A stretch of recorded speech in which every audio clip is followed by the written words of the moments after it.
conformément au règlement en vigueur, vu la validation des stages accomplis par la candidate, vu la validation des épreuves écrites, orales et pratiques, vu la soutenance de mémoire de DES intitulée « Évaluation des besoins transfusionnels dans les affections hématologiques chez les patients polytransfusés au CHU de Brazzaville ».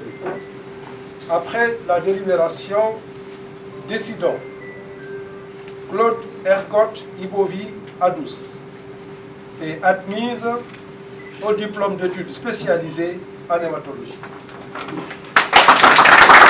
Diplôme validé, une spécialiste de plus en hématologie. Mais derrière cette réussite académique, une question interpelle. Les patients atteints de maladies du sang reçoivent-ils réellement les transfusions dont ils ont besoin? C'est à cette problématique que Dr Claude Ergotte Ibovi Adous a consacré son mémoire soutenu le mardi 28 juillet 2026 au Centre national de référence de la drépanocytose, Antoinette Sassou Nguesso, à l'occasion des soutenances de la 4e promotion des médecins spécialistes en hématologie clinique. Son étude a comparé les besoins en produits sanguins prescrits par les médecins en quantité effectivement transfusée aux patients polytransfusés du CHU de Brazzaville. Les résultats mettent en évidence un écart qui peut avoir un impact sur leur prise en charge.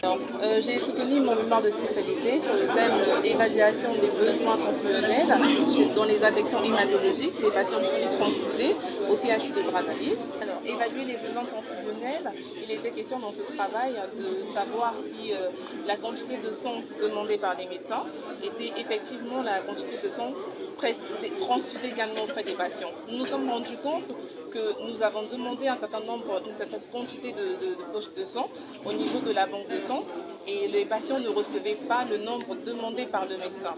Et donc, ce qui requiert un besoin insuffisant ou bien un besoin de non-couverture qui n'était pas atteint. Et donc, ça veut dire que nous avons donc des insuffisances au niveau de notre centre national de transfusion sanguine qui ne nous fournit pas suffisamment donc, de poches de sang pour pouvoir contribuer donc, à la correction de l'anémie. Et l'anémie, c'est en fait une diminution donc, du sang, si je peux le dire en termes simples. Et donc, pour le corriger, il faut transfuser le patient avec des poches de sang.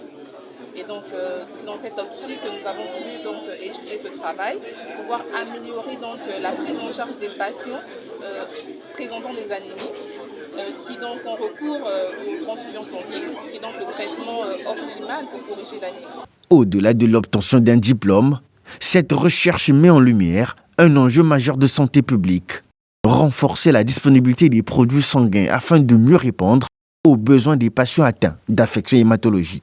Désormais spécialiste en hématologie, Dr Claude Ergotte Ibovi Adous entend mettre son expertise au service d'une meilleure prise en charge des maladies du sang au Congo.